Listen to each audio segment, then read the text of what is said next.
আবার স্বাগত কৃষি বিজনেসে। দর্শক, এখন রয়েছে আলোক হেলথ কেয়ার অ্যান্ড হাসপাতালের সৌজন্যে দেশের সিরামিক শিল্প খাত নিয়ে বিশেষ আলোচনা। আর এই আলোচনার জন্য আমাদের সঙ্গে রয়েছেন মন্য সিরামিক ইন্ডাস্ট্রিজ লিমিটেডের ব্যবস্থাপনা পরিচালক রাশিদ মাইমুনুল ইসলাম। আপনাকে স্বাগত কৃষি বিজনেসে। Thank you so much, thank you for having me. মন্য সিরামিক তো বাংলাদেশের সিরামিক সেক্টরে আসলে অনেক বড় একটা নাম। আমরা মন্য সিরামিক নিয়ে জানবো, তার আগে একটু সেক্টর নিয়ে জানতে চাই। সার্বিক অবস্থা আসলে কেমন?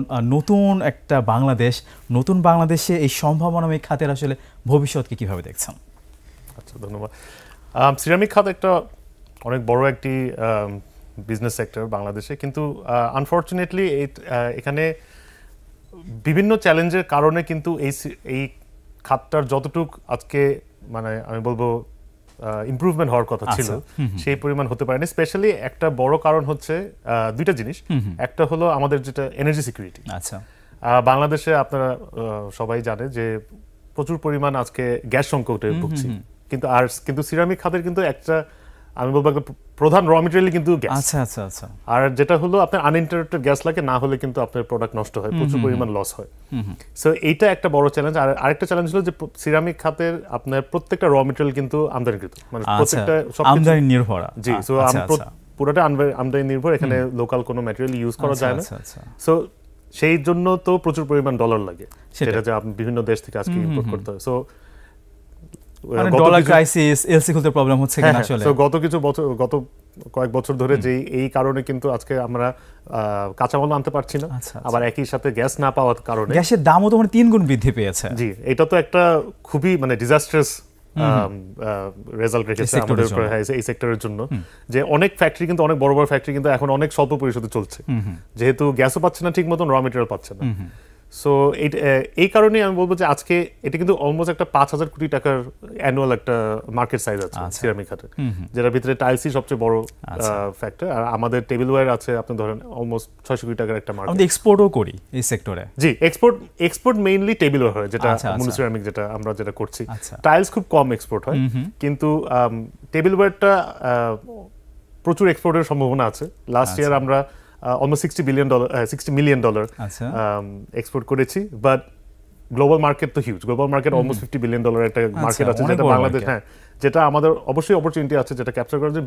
বাট ডিউ টু আমাদের যে এইখানে প্রবলেমগুলো, আমাদের এই কারণে কিন্তু আমরা যেই পরিমাণ আমাদের এক্সপ্যানশন করা যায়, যেই পরিমাণ মার্কেট আমরা ক্যাপচার করতে পারবো, সেটা আমরা পারছি না। আচ্ছা আচ্ছা। এখন অনেক চ্যালেঞ্জ আসলে, যেটা বলছিলাম, এলসি খুলতে প্রবলেম, ডলার ক্রাইসিস, ব্যাংকের ঋণের সুদের হারও কিন্তু বেড়েছে, অনেক চ্যালেঞ্জ। গ্যাসের যে ব্যাপারটা প্রধান র মেটেরিয়াল, তো আসলে চ্যালেঞ্জকে মোকাবেলা করে সামনে ভবিষ্যৎটাকে আসলে কিভাবে দেখছেন আসলে, এক্সপোর্টের ভবিষ্যৎ সবকিছু মিলিয়ে? জি, এটাই আসলে আমাদের জন্য একটা দুশ্চিন্তার বিষয়। আমি আমাদের বাংলাদেশ সিরামিক ওয়ার্কস ম্যানুফ্যাকচার অ্যাসোসিয়েশনে আমি একজন পরিচালক। সো আমরা অনেক সময় প্রিভিয়াস সরকারের সাথে অনেকবার বসেছি, অনেকবার এটা নিয়ে আলাপ করেছি, কিন্তু আসলে এটা কোনোটাই গুরুত্ব দেওয়া হয়নি সেভাবে। যে রিসেন্ট যে বাজেট প্রস্তাবনা করা হয়েছে, সেটাতে কিন্তু সিরামিক খাতকে পুরোপুরি মানে ইগনোর করা হয়েছে এখানে। তার উপরে বিভিন্ন ধরনের আপনার, যেহেতু আমি বললাম যে পুরোপুরি কিন্তু আমাদের আমদানিকৃত, সো এখানে কাস্টমসে অনেক ধরনের হয়রানি করছে আমাদেরকে। মিসডিক্লারেশন বা রং অ্যাসেসমেন্ট করে এখান থেকে মানে জোর করে আমাদের কাছ থেকে আর কি বেশি ডিউটি, বেশি মানে। তো এই ক্ষেত্রে সরকারের কাছে আসলে কি প্রত্যাশা থাকবে, বিশেষ করে এনবিআর এর কাছে? আসলে জি, এনবিআর এর কাছে আমাদের আসলে অনেক প্রত্যাশা আছে যে আমাদেরকে মানে আমি বলবো যে কারেক্ট অ্যাসেসমেন্ট করা উচিত অ্যান্ড সুইফটলি। মানে আমাদের কিন্তু প্রোডাকশন কিন্তু 24 আওয়ার্স চলে, হ্যাঁ। সো র মেটেরিয়ালের যদি একদিনে মানে 1 মিনিটের জন্য যদি গ্যাপ পড়ে, তাহলে কিন্তু আমাদের বিশাল একটা লস হয়ে যায় এখানে।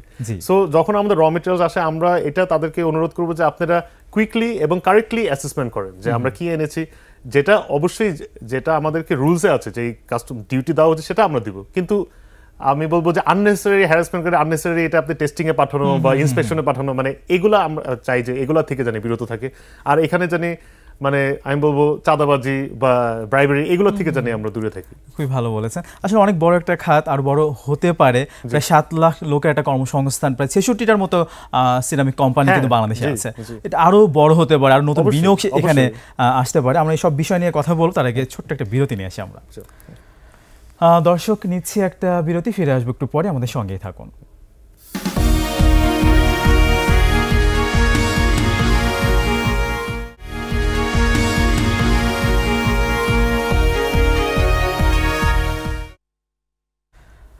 আবার আমন্ত্রণ বিদের সঙ্গে আছি রহমান রানা। দর্শক, বিরতির আগে আলোক হেলথ কেয়ার অ্যান্ড হাসপাতালের সৌজন্যে দেশের সিরামিক শিল্পখাত নিয়ে কথা বলছিলাম মন্য সিরামিক ইন্ডাস্ট্রিজ লিমিটেডের ব্যবস্থাপনা পরিচালক রাশিদ মাইমুনুল ইসলামের সঙ্গে। আবার ফিরছি সে আলোচনায়। আমরা সিরামিক সেক্টর নিয়ে কথা বলছিলাম, সম্ভাবনার কথা শুনছিলাম। একটু জানতে চাইবো যে স্থানীয় যে চাহিদা কতখানি আসলে আপনারা পূরণ করছেন, কতখানি আবার আমদানি করতে হচ্ছে, অথবা কতটা এক্সপোর্ট করছেন, সব কিছু মিলে একটু জানতে চাই আমরা। হ্যাঁ, আমাদের ওভারঅল আমরা বাংলাদেশের চাহিদা অলমোস্ট 80% কিন্তু আমাদের লোকাল প্রোডাকশন দিয়ে কভার করা হচ্ছে। বাকি 20% কিছু ইম্পোর্ট হচ্ছে। তাও আমি বলবো যে হাই ভ্যালু প্রোডাক্ট আছে, একটু লাক্সারিয়াস গুলো। জি, আচ্ছা। কিন্তু নরমালি যেগুলো আপনি বললেন যে ম্যাস মার্কেট আমরা নিজেরা কভার করতে পারছি। আচ্ছা আচ্ছা, এক্সপোর্টের ইস্যুটা মানে কেমন, এক্সপোর্ট হচ্ছে, সম্ভাবনা কতখানি দেখছেন? জি, আমি যদি বলি এক্সপোর্ট, সিরামিক খাতে এক্সপোর্ট মেইনলি হয় হলো টেবিল ওয়্যার সেক্টরে, মানে আমরা যেটা বানাচ্ছি, যেটা আপনাকে বলেন প্লেট বাটি। সো আমরা এখন যে লাস্ট ইয়ার আমরা করেছি অলমোস্ট $60 মিলিয়ন বলছেন। হ্যাঁ, সো যে কিন্তু এইখানে কিন্তু আপনার অপরচুনিটি আছে অনেক। আর কারণ আমরা সিরামিক খাতে কিন্তু আপনি দেখেন ভ্যালু অ্যাডিশন কিন্তু অলমোস্ট 65%। আচ্ছা আচ্ছা, হ্যাঁ, অনলি 35% কিন্তু আপনার আমদানি করেন। যেরকম টেবিল ওয়্যারে আমি যদি বলি অ্যাভারেজ আমরা লাস্ট 5 বছরে অলমোস্ট 100 কোটি টাকার মতন ইম্পোর্ট করেছি। আচ্ছা, তার এগেইনস্টে প্রায় 600 কোটি 700 কোটি টাকার মতন এক্সপোর্ট হয়েছে। আচ্ছা, তাহলে কিন্তু আপনি দেখছেন যে এখানে কিন্তু ডলার আর্ন হচ্ছে বেশি দেন গোয়িং আউট। সো এই আমার মনে হয় যে সরকারের কাছে আমাদের একটা রিকোয়েস্ট থাকবে যে এই খাতকে আরো নতুন নতুন আরো মার্কেট খুঁজে বের করার জন্য সরকার হেল্প করতে পারে কিনা, মানে আমাদেরকে আরো উৎসাহিত করার জন্য এই ব্যবসাতে, স্পেশালি আমাদের যে চ্যালেঞ্জেস গুলো আছে এগুলো যদি সলভ করে দেওয়া হয় তাহলে কিন্তু আমরাই কিন্তু দেশের জন্য কিন্তু আরো অনেক বৈদেশিক মুদ্রা আয় করতে পারবো। একদম, মানে ফরেন কারেন্সি খুবই দরকার এই মুহূর্তে। এবং বলতেছে 65% আপনার addition, so that's a huge thing. Huge, একদম। সিরামিক সেক্টর নিয়ে শুনছিলাম, একটু জানতে চাইবো যে মন্য সিরামিক প্রায় 40 বছরের একটা যাত্রা। এই যাত্রাপথে আসলে অনেক চ্যালেঞ্জ ফেস করেছেন, বিশেষ করে গত 15 বছর অনেক চ্যালেঞ্জ আসলে আপনারা ফেস করেছেন, সেগুলো একটু জানতে চাই। বর্তমান অবস্থা জানতে চাই, আর ভবিষ্যৎ কর্মপরিকল্পনা। আজকে এই বছরই আসলে অক্টোবর মাসে আমাদের 40 বছর পূর্তি হবে। এই মন্য সিরামিক আজকে প্রতিষ্ঠাতা আমার শ্রদ্ধেয় নানা হারুন রশিদ খান মুন্নু সাহেব। আনফরচুনেটলি উনি নেই আমাদের সাথে, উনি 2017 সালে মারা যান। সো তারপর আমি আজকে এই বিজনেস দেখছি 2009 সাল থেকে। সো আমারও আজকে 16 বছর হয়ে যাচ্ছে। মানে আপনিও শুরু করলেন, চ্যালেঞ্জও শুরু হলো। হ্যাঁ, আমিও শুরু করলাম, চ্যালেঞ্জও শুরু হলো। That's very rightly said. So আমাদেরও একই প্রবলেম, আমাদের স্পেশাল যেটা প্রবলেম গ্যাস ক্রাইসিস আমরা ভুগছি সেই আমি বলবো 2009 সাল থেকেই। এটার কারণে স্পেশালি টেবিল ওয়্যারের কারণে যেটা হয় আর সিরামিক সেক্টরে আপনার কিন্তু এখানে কিন্তু একবার প্রোডাক্টটা ফায়ার করে ফেললে এটা কিন্তু রিবার্নিং করা যায় না বা রিসাইকেল করা যায় না। আচ্ছা, সো এটা কিন্তু একটা বড় চ্যালেঞ্জ। আর যেহেতু গ্যাস প্রেশার বারবার আপ ডাউন করছে, গ্যাস থাকছে না, তখন যে প্রোডাক্টটা ফায়ারিং এ থাকে সেটা তো পুরোটাই নষ্ট হয়ে যায়। আর নষ্ট হয়ে গেলে কিন্তু পুরোটাই ফেলে দিতে হবে বেসিক্যালি। আচ্ছা, এটা হয় আপনার মানে আপনার যেটা বলি বি ক্লাস সি ক্লাস হিসাবে একদম খুব খুচরা রেটে বিক্রি করে ফেলতে হয়। সো এই জিনিসটা এইটাতে কিন্তু আমাদের প্রচুর পরিমাণ লস হয়েছে আমাদের কোম্পানিতে লাস্ট অ্যাটলিস্ট 15 বছর ধরে। আমরা অনেক চেষ্টা করেছি অনেকভাবে আমাদের গ্যাস সাপ্লাইটা ঠিক রাখার জন্য, কিন্তু this is bin a big challenge. তারপরে আমরা যদি অর্থনৈতিক খাতে আসি, মানে ফাইন্যান্সিয়ালি আমরা চেষ্টা করেছি ব্যাংক থেকে ফাইন্যান্সিং নিয়ে ফ্যাক্টরিটাকে মডার্নাইজ করার, কারণ যেহেতু গ্যাসের প্রবলেম হচ্ছে। সো আমাদের দরকার ছিল আমাদের মেশিনারিগুলো মডার্নাইজ করার জন্য, সো দ্যাট কম গ্যাস হলেও যেন প্রোডাকশনটা ভালো মতন চালাতে পারি।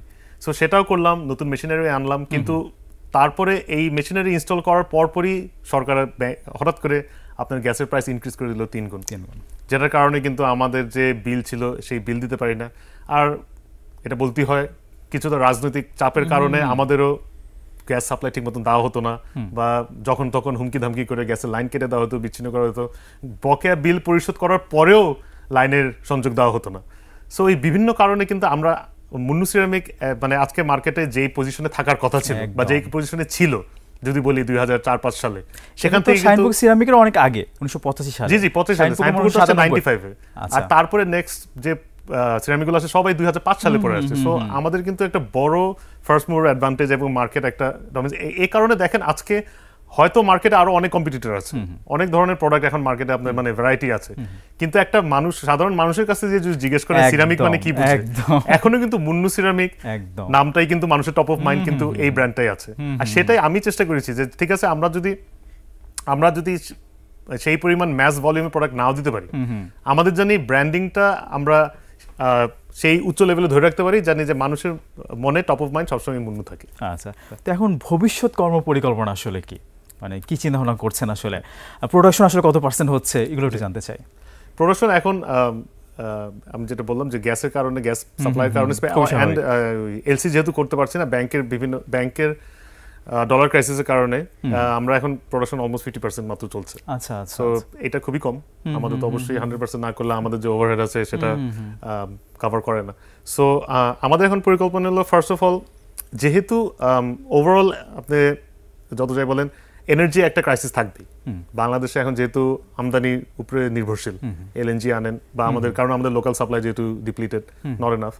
সো আমি যেটা করেছি যে আমরা এখন আমাদের প্রোডাকশন আপনার টেকনোলজি চেঞ্জ করে, যে মানে লো গ্যাস কনজাম্পশন জানি চলতে পারি।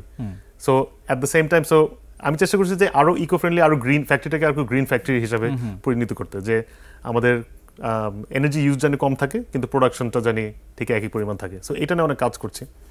আরেকটা হলো যে র মেটেরিয়ালসের কথা যেটা বলি, যে আমরা এখন চেষ্টা করছি যে ধরেন আগে অনেক ইউরোপিয়ান বা জাপানিজ এই টাইপের র মেটেরিয়াল আমরা ইউজ করতাম, কিন্তু এখন যেটা হয়ে গেছে, এটা ডলার ক্রাইসিসের কারণে বাংলা টাকা ডিভ্যালুয়েশন হওয়াতে এইসব র মেটেরিয়াল এখন অনেক এক্সপেন্সিভ হয়ে গেছে।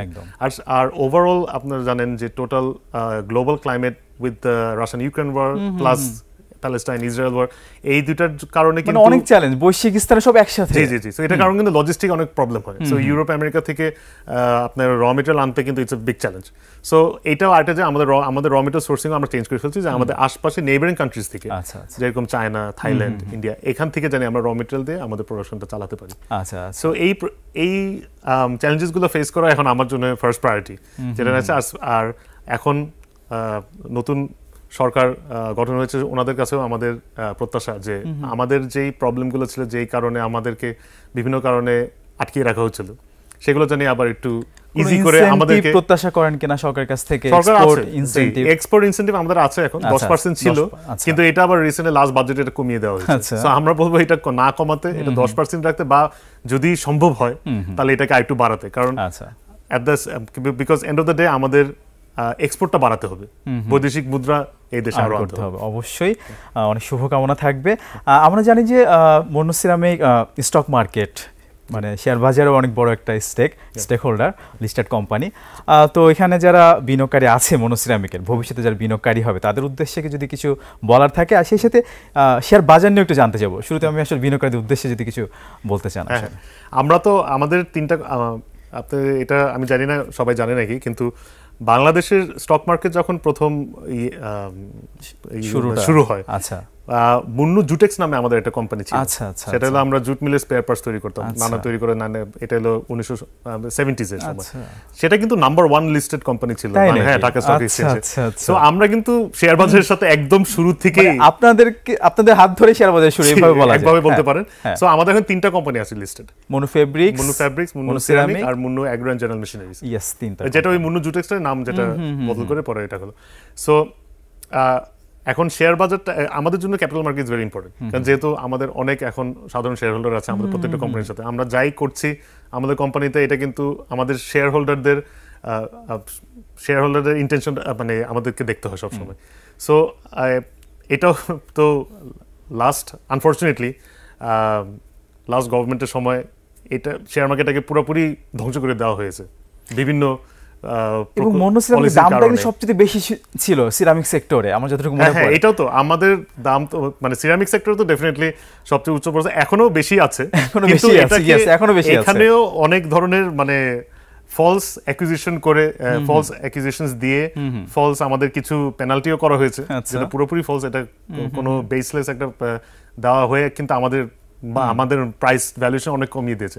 কিন্তু তারপরে কিন্তু আমাদের যে শেয়ার হোল্ডারদের কিন্তু আস্থাটা নষ্ট করতে পারেনি, কারণ সবাই জানে যে মুন্নু সিরামিক কি, যে এখানে মুন্নু সিরামিক কোনো ধরনের আপনার ডিসঅনেস্টি বা কোনো ধরনের, আমি বলবো, সরকারি ফ্যাসিলিটি নিয়ে কোনো কিছু করে না, বা কোনো আনফেয়ার কোনো অ্যাডভান্টেজেস নেয়নি। আমরা কিন্তু একদম অনেস্টলি, মানে এটা আমাদের নানার শিক্ষাই, আমার ভাইরাও আছে এখন বিজনেসের সাথে জড়িত, আমরা কিন্তু পুরোপুরি অনেস্টি নিয়ে একদম ট্রান্সপারেন্ট বিজনেস করি। এন্ড সেটা আমাদের বিনিয়োগকারীরা সবাই জানে। মানে অনেক চ্যালেঞ্জের পর আসলে মন্য সিনেমা একটা আবেগের নাম, যেমন আমরা আমাদের প্রতিষ্ঠান 21 টেলিভিশন অনেক ঝড়ঝাপটা গিয়েছে, কিন্তু একটা অনেকের কাছে এটা একটা আবেগের নাম।